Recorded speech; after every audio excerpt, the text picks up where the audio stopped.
Bonjour à tous, bonjour, j'espère que vous nous entendez bien. Alors c'est le début de notre webinaire, notre premier webinaire, on vous remercie. On va pas vous faire de secret, c'est le premier webinaire que Interson Contact lance sur le sujet des thématiques du bruit au travail. Donc voilà, on espère que ça vous plaira, on espère qu'on arrivera à vous apporter du qualitatif. J'espère que vous m'entendez bien. Juste pour vous signaler que tout au long de ce webinaire, vous pourrez, bonjour Natacha, vous pourrez poser vos questions. Vous avez sur la droite de votre écran un onglet où il y a le chat où vous pouvez parler. Et effectivement, également un onglet questions où si vous souhaitez poser des questions à notre invité ou à moi-même tout au long du webinaire, on prendra 10 minutes à la fin de la présentation et notre sujet du jour pour en parler. Je me présente très rapidement pour ceux qu'on ne connaît pas, parce qu'on avait pas mal d'inscrits, des gens qu'on connaît, des structures qu'on ne connaît pas, des étudiants, donc c'est quand même pas mal. Je suis Thomas Garel, directeur commercial de la structure Interson Protag. On intervient contre les dangers du gros travail sur la protection auditive sur mesure. Et aujourd'hui, on a le plaisir de recevoir Sébastien. Donc Sébastien, je te laisse te présenter rapidement. Oui, merci beaucoup Thomas, merci beaucoup à toute l'équipe là d'Interson Protag. Effectivement, donc Sébastien Leroy, moi je suis responsable des programmes de santé au sein de l'association JNA, Journée nationale de l'audition. Bonjour à tous et à toutes. Donc merci Sébastien. Présentation rapide du thème et du contexte. Aujourd'hui, donc nous sommes partenaires, nous, Interson Protag, de l'association JNA. C'est un partenariat qui me tient à cœur parce qu'au-delà même d'aller fournir des équipements de protection individuelle, on a aussi un devoir de formation. C'est quelque chose qui est assez ancré chez nous, c'est un devoir. Et on s'appuie notamment sur l'expertise de partenaires comme Sébastien et l'association qui mettent en place pas mal d'actions, dont notamment cette semaine, puisque c'est la semaine nationale de la santé auditive au travail que portent Sébastien et l'association JNA. Donc voici le thème, le contexte, et aujourd'hui, Sébastien va nous parler de l'association, de la semaine de la santé auditive, mais également de tout ce qui se passe autour de ça. Pendant un quart d'heure, on fait une capsule courte, on essaie vraiment d'être qualitatif pour vous, et au terme de ce petit quart d'heure de présentation, on répondra à vos questions s'il y en a. Sébastien, je te laisse la scène. Oui, merci Thomas. Mais effectivement, donc l'association Journée nationale de l'audition existe depuis 23 ans, peut-être que vous en avez entendu, de la JNA, tous les mois de mars. Tous les deuxièmes jeudis de la mois de mars depuis la création, c'est la Journée nationale de l'audition. L'association a été créée par des médecins ORL, donc on est historiquement basé à côté de Lyon, vu que les professeurs ORL, des services ORL d'Édouard Herriot, de l'hôpital Édouard Herriot à Lyon, font partie des créateurs et font encore partie du bureau directeur de l'association. C'est une équipe pluridisciplinaire, bien que soit pilotée par des médecins ORL, une équipe avant tout pluridisciplinaire.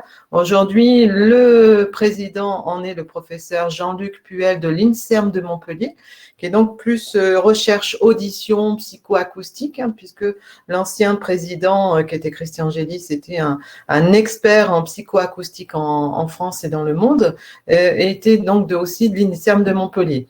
Donc on n'est pas très loin d'Interson Protag. Et donc l'association a démarré par la Journée nationale de l'audition, d'abord pour sortir l'oreille de l'oubli. C'est vrai qu'il y a 25-30 ans, l'arrivée des Walkman, etc., avec les premiers questionnements des ORL sur les impacts santé au sein de la population.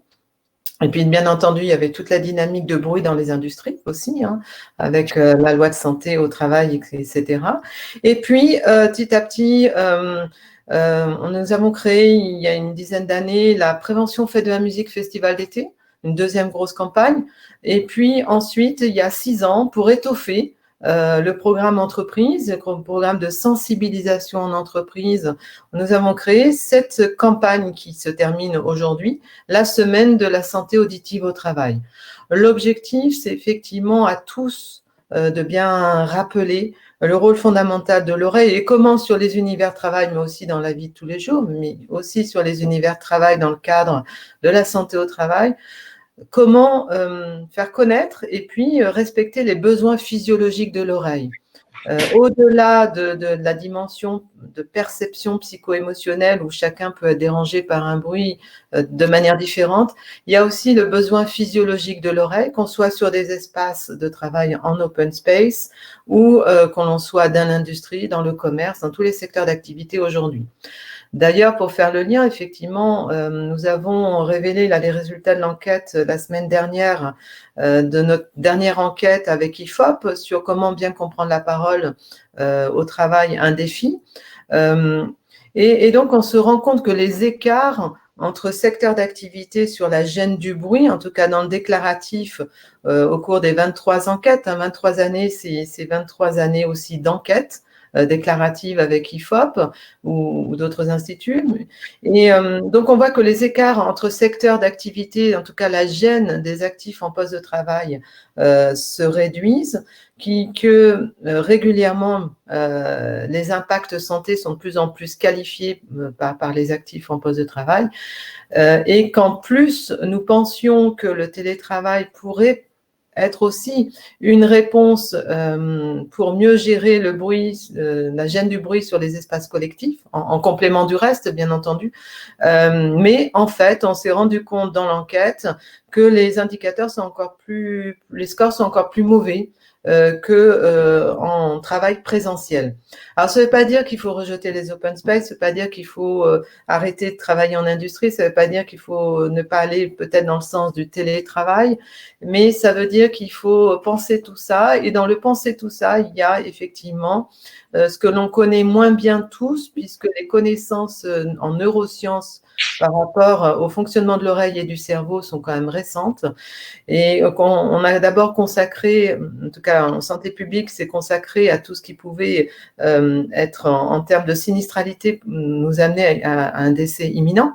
Donc l'oreille n'a pas forcément été tout de suite prise en compte en dehors de la surdité et du handicap.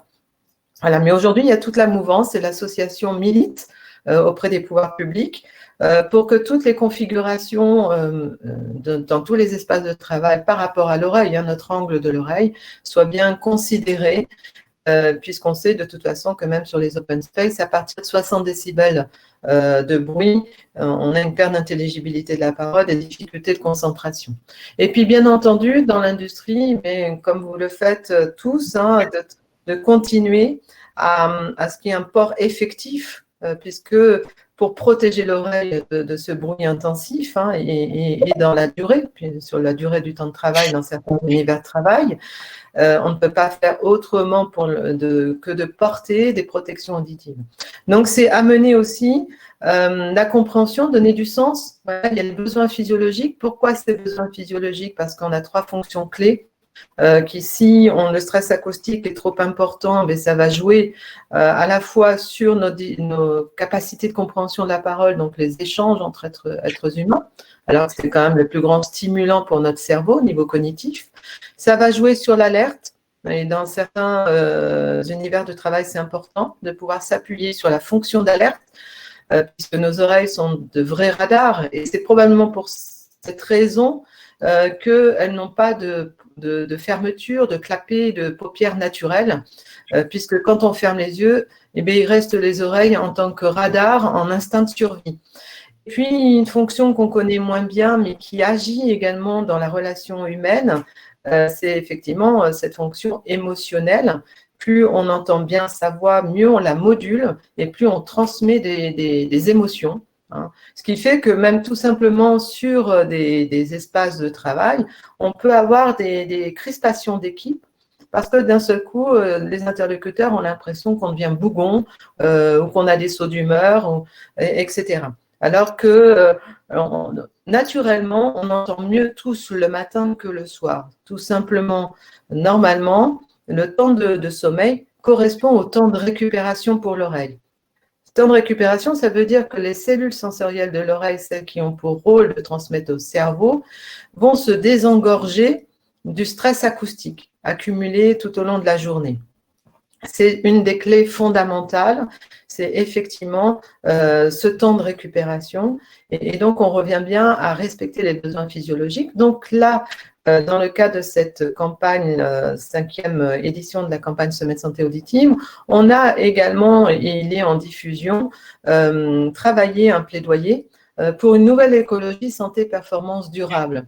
Parce que en respectant les besoins physiologiques de l'oreille, on va pouvoir aller plus loin, on va pouvoir optimiser les programmes de qualité de vie au travail, les programmes de sécurité au travail. Et donc, tous ces éléments d'altération, de dégradation, pas forcément momentanés, mais a fortiori le stress acoustique, à un moment donné, les cellules lâchent. Et quand elles lâchent pour toujours, puisqu'aujourd'hui, nous ne savons pas forcément les greffer, nous savons les reproduire en laboratoire de recherche. Il y a énormément de labos de recherche qui travaillent là-dessus, que ce soit pour trouver le code génétique ou que ce soit pour vraiment reconstituer des cellules et les greffer. Et donc, pour le moment, on ne sait pas faire autrement. Et quand elles disparaissent, une fois qu'elles sont abîmées, elles se laissent mourir. Donc, ce qui fait qu'on peut réduire prématurément notre capital de cellules et donc, du coup, créer une gêne de compréhension, en tout cas une difficulté de décodage par le cerveau. Bien entendu, la compensation, dans ces cas-là, va être, quand c'est nécessaire, pour l'instant, pour aujourd'hui, les aides auditives. Et donc, en amont, si on est bien en amont, on peut faire autrement.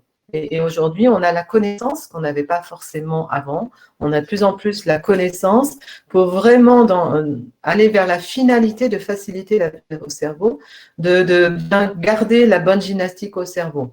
Ce qui veut dire que quand on intervient aujourd'hui non plus uniquement sur des champs de lutte contre la surdité professionnelle ou dans le champ du handicap, on intervient en dimension de santé auditive comme un élément de forme et de vitalité au travail et dans tous les univers travail.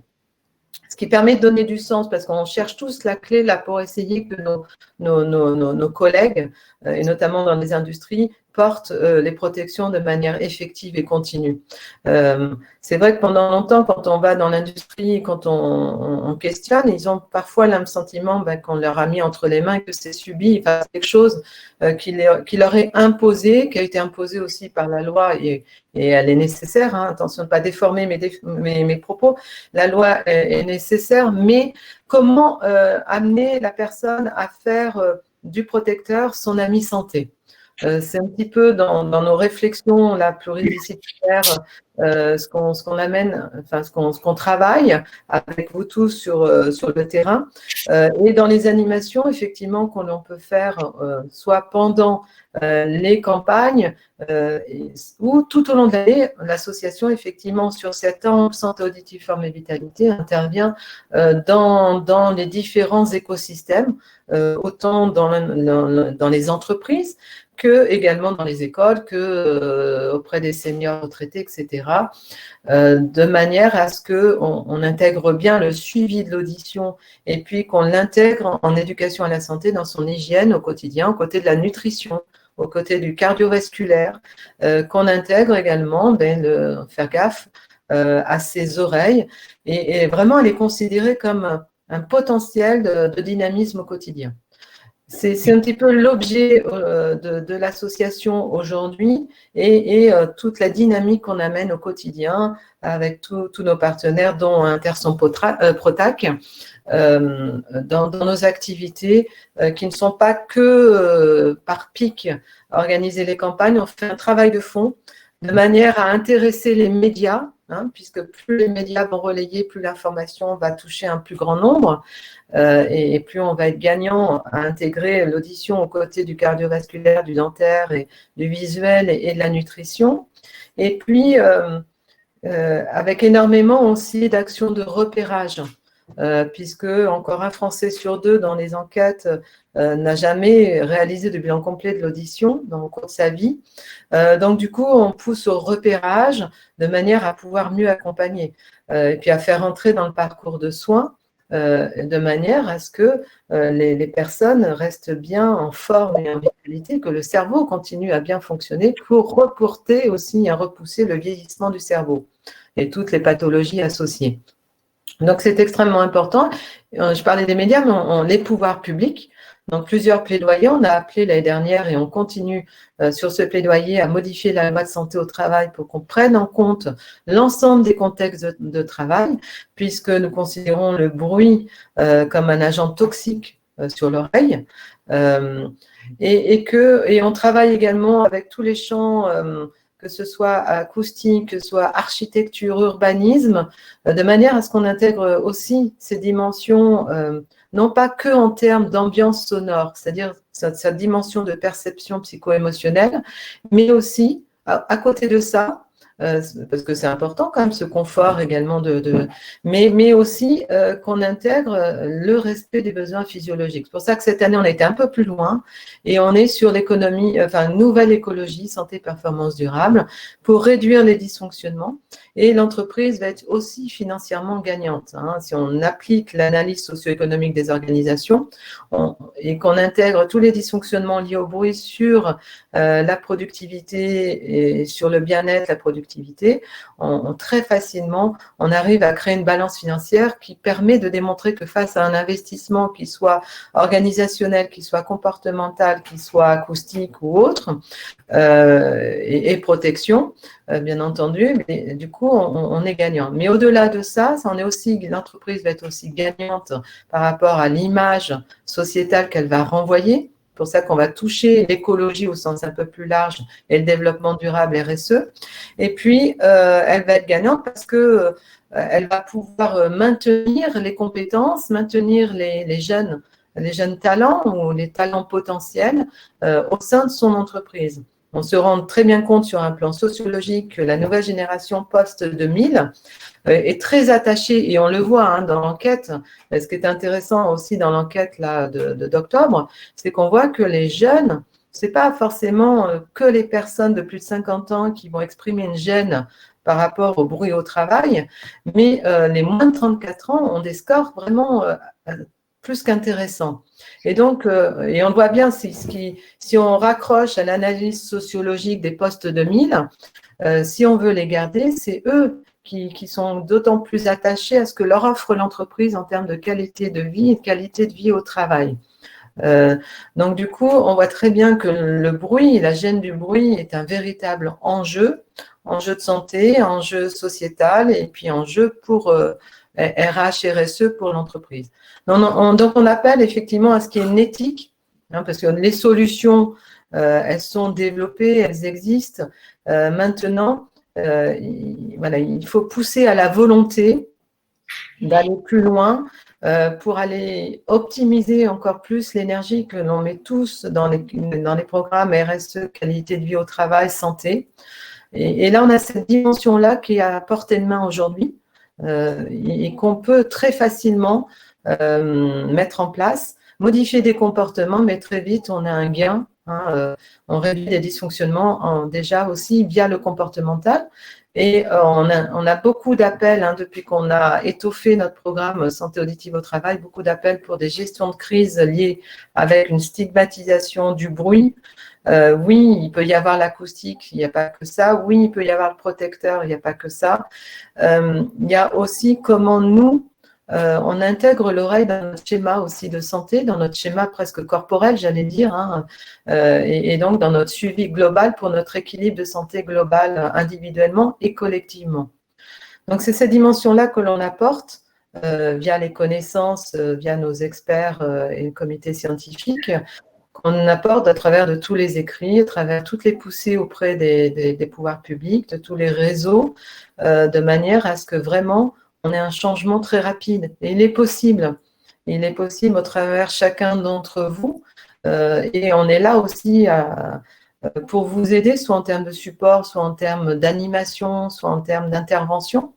Le but de l'association, ce n'est pas de se substituer aux experts de terrain comme Interson Protac ou des acousticiens ou des architectes. C'est justement de créer du lien et de la compréhension du sens, d'apporter le sens complémentaire que nos experts en neurosciences nous font redescendre, en fait, tout simplement, et qu'on transmet à la population, et puis ensuite par population cible, et en travaillant main dans la main avec vous. L'association est à but non lucratif, donc c'est quand même intéressant de le dire, neutre et indépendante. C'est-à-dire que c'est quand même important de le signifier. C'est-à-dire que même si sur le business plan de l'association, on a des levées de fonds par subvention, Et puis, on demande des contributions quand on a des animations pour des conférences seniors, conférences auprès des actifs, des workshops managers, parce qu'on pousse également à ce que le management dans cette nouvelle éthique de l'entreprise, le management de proximité soit outillé. Parce que souvent, il y a bien entendu la volonté du manager, mais il se retrouve souvent bien démuni, parfois dans un sentiment d'impuissance face à des collaborateurs qui se crêpent le chignon à cause du bruit ou parce qu'ils ne veulent plus porter leur protection pendant une journée ou une heure, etc. Voilà, donc on a mis en place des workshops pour vous appuyer, pour vous aider de manière à renforcer le clou, enfoncer le clou schématiquement et donner du sens pour venir vous aider. Et des fois, des éléments extérieurs permettent de renforcer le message interne. Voilà. Et ça, on le fait soit directement, soit en complément ou à deux voix avec nos partenaires comme Interplan. Voilà, donc c'est vraiment cette dimension-là supplémentaire qui est sur une analyse à la fois organisationnelle, humaine, comportementale, économique et santé. Et du coup, une transdisciplinarité où on amène aussi, on pousse. Moi, depuis 10 ans que je suis à la JNA, on pousse au décloisonnement. C'est-à-dire que, oui, effectivement, il y a la mission handicap, mais il faut travailler, c'est un enjeu RH beaucoup plus large, qui intègre effectivement l'accompagnement handicap et qui est nécessaire pour qu'on aille encore plus. Le président a écrit un texte là sur la dignité, voilà, pour qu'on vraiment on aille encore plus loin aussi sur le champ de la dignité dans les accompagnements, mettre quelqu'un à l'écart parce qu'il a une difficulté auditive, c'est sûr que c'est pas optimal sur le plan de l'humanité. Voilà, et on sait faire autrement, surtout que la presbyacousie en plus est un phénomène naturel pour chacun d'entre nous, enfin la majorité d'entre nous sur la planète en fonction de notre capital génétique. Donc c'est aussi naturel que de porter des lunettes en presbytie. Voilà, donc du coup, il y a tout à travailler. On a les clés et on a tous l'énergie. Vous avez l'énergie au quotidien. Voilà, aujourd'hui, on apporte juste ce supplément de connaissances pour optimiser les choses. C'est parfait. Merci beaucoup, Sébastien. Ça fait une parfaite transition parce que c'est vraiment un réel plaisir pour nous qui sommes acteurs au quotidien de la santé auditive au travail, parce qu'effectivement, le bruit au travail, ça se résume pas à la surdité professionnelle. Le bruit, c'est pas ça, tu l'as très bien dit. Le bruit a des causes multiples. Les acouphènes, on a abordé ça, la compréhension, l'hypertension, le stress. Ça développe bien plus loin et vous, votre voix porte, vos actions portent, et ça permet effectivement d'avoir des acteurs comme vous, et c'est pour ça qu'on se félicite d'être vos partenaires, de pouvoir diffuser un message qui est beaucoup plus puissant et qui ne se limite pas à « je mets en place des plans de prévention parce que un cadre de loi me l'impose ». Si ça te va, Sébastien, on a eu quelques questions. Donc, je vous rappelle, si vous souhaitez poser des questions à Sébastien, vous avez l'onglet questions qui est juste à droite du chat. On a eu 3 questions pour le moment. On va essayer d'y répondre aux 3. Il nous reste 7 petites minutes. On va essayer de répondre brièvement à chacune des 3. Une première question. Est-ce qu'avec votre association, vous avez ressenti une baisse d'intérêt pour le risque auditif au profit notamment de la gestion du risque Covid? Alors, il y a 2 niveaux dans la réponse. Au niveau médiatique, effectivement, puisque nous, l'écho médiatique est acquis depuis 23 ans et il est important. Au niveau médiatique, effectivement, on a quand même plus, les médias sont sur la Covid à longueur de temps. Malgré tout, l'enquête sur le travail et télétravail a vraiment porté ses fruits. Grâce notamment à la dépêche avec l'agence France Presse. Donc, vous avez pu lire quand même un flot d'articles et puis de radio comme France Info, etc. la semaine dernière sur le télétravail. Donc, ce qui est intéressant parce que le 3 novembre, il y a quand même des échanges entre les partenaires sociaux sur le télétravail. Et du coup, cette enquête tombe à point nommé. On ne s'y attendait pas honnêtement à l'origine d'avoir des scores comme cela. Elle tombe à point nommé et va nous aider effectivement en amont de ce 3 novembre de pouvoir tirer la sonnette d'alarme en disant OK, dans la réflexion, il faut aussi intégrer la réflexion santé. Et comment, quand on a des collaborateurs qui sont dans des petits studios, dans des petits appartements qui peuvent être pas forcément bien équipés sur le plan acoustique par rapport à la rue, dans les villes, comment on peut faire? Et des solutions existent. Voilà. L'objectif, c'est de pousser la réflexion un peu plus loin sur le télétravail que le simple réglementaire. C'est d'aller plus loin et d'intégrer aussi la santé et l'optimisation des choses pour l'être humain et l'entreprise. Donc, c'est un équilibre entre les partenaires sociaux qui est intéressant. D'accord, merci. Et donc, il y avait aussi, sur le terrain, par contre, bien entendu, il y a une volonté. Il y a une volonté qui va être aussi due à la volonté de maintenir la vie malgré le contexte morose, qui n'est pas une rupture dans l'action prévention de fond. Et tous les acteurs qui ont l'habitude au quotidien d'être sur cet engagement sont naturellement hyper vigilants à ce qu'il n'y ait pas cette rupture dans l'action de prévention, parce que d'abord, il y a eu un investissement, juste avant le Covid, il y a eu une forte progression de la prévention, de l'oreille, je parle dans notre domaine.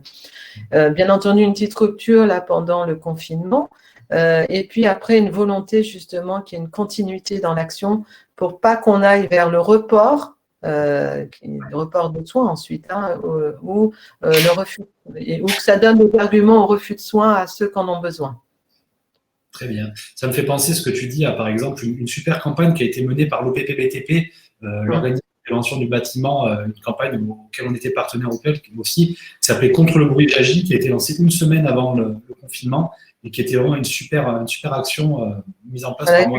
C'était une campagne qui était pendant la campagne Journée nationale de l'audition du 12 mars et effectivement qui a vraiment aidé à l'écho également, oui. Très bien. Deux autres questions, on va essayer de tout faire, il nous reste 4 petites minutes. Une première question qui est, je travaille en open space, malgré des panneaux acoustiques, il y a beaucoup de nuisances sonores. Que peut-on faire? On connaît le problème, Sébastien, souvent en open space, dans le cadre réglementaire, on n'est pas à 80 dB, c'est très rare sur les 8 heures, donc pas de protection individuelle. C'est des sujets qui remontent un peu chez vous aussi ou Alors, effectivement, ce qu'on se rend compte, c'est qu'on peut mettre des afficheurs sonores, de volume sonore, qu'on peut mettre des panneaux acoustiques, des panneaux d'affichage, des alertes lumineuses qui changent de couleur en fonction de l'intensité sonore. Tous ces outils qui sont intéressants, nécessaires, on les oublie. Les salariés sur l'open space, les collaborateurs vont les oublier. C'est pour ça qu'il faut… l'éducation, comme disait Françoise Dolto, c'est sans cesse répéter la même chose jusqu'à ce que ça rentre. Et puis, c'est pour ça que le manager de proximité, de l'instituer dans le rôle, de prendre en compte aussi la gestion sonore et des comportements. Il y a aussi l'effet comportemental. On peut travailler sur les comportements, c'est-à-dire sur les règles de vie collective. Il nous arrive souvent de revenir sur le OQQ, OQCP que vous connaissez probablement, parce que c'est vrai que aussi l'effet d'avoir abaissé les barrières murales, du coup, ça a aussi amené à des dérives de communication où on n'est pas tout le temps sur des communications formelles sur l'espace de travail, où il y a des collègues qui vont arriver sur l'espace de travail. Ça va travailler sur le plan comportemental aussi, le sentiment d'avoir moins d'un espace territorial individuel. Et tout ça se travaille même si on travaille en open space, tout ça, on peut le vivre différemment avec la même chose. Mais il y a un rôle effectivement indispensable du manager. D'accord. Écoute, merci beaucoup. Une dernière question qui va nous permettre, qui va permettre de clôturer. Je répondrai très rapidement à M. Ramadier. Pensez-vous organiser un nouveau webinaire, mais bien en avant, plusieurs semaines avant la semaine, plutôt que lors de la dernière journée? Cela permettrait de communication pour les entreprises, parce qu'on ne connaît pas forcément les dates. Alors nous, c'est vrai qu'on s'y est pris un peu tardivement, c'était un début pour nous, on a invité Sébastien là, mais effectivement, on a eu beaucoup de demandes, apparemment on a un très fort taux d'engagement de notre communauté sur ce type de contenu, donc effectivement, ce sera des choses qu'on va… En fait, on ne veut pas communiquer pour communiquer, on veut vraiment avoir des choses importantes à dire, et c'est pour ça qu'encore une fois, je remercie Sébastien, parce que ça nous semblait très important de faire un focus là-dessus, mais dès qu'on aura des infos pertinentes et des intervenants à forte valeur ajoutée pour parler des dangers du bruit au travail, on ne manquera pas d'en refaire. Je finis juste par une dernière question, puisqu'on arrive au bout des 30 minutes. Elle a été posée à peu près de la même manière par 2 personnes. Si demain je veux mettre en place des actions avec l'association, dans mon industrie, dans ma structure, comment je m'y prends? Suffit de me joindre, tout simplement. Je vais remettre dans le chat, j'ai dit tout à l'heure, mais je vais remettre dans le chat quand je me suis permis. Voilà. En fait, l'association gère en France, et puis on a l'équivalent, je gère également JNA Québec, la campagne Journée nationale de l'audition au Québec. Voilà, effectivement, on donne le sentiment à l'extérieur d'être énorme. Probablement ce qu'on fait, mais on ne s'en rend pas compte, et peut-être plus énorme qu'on le pense. Mais on est une toute petite équipe. Hein, c'est-à-dire qu'on est 4 opérationnels.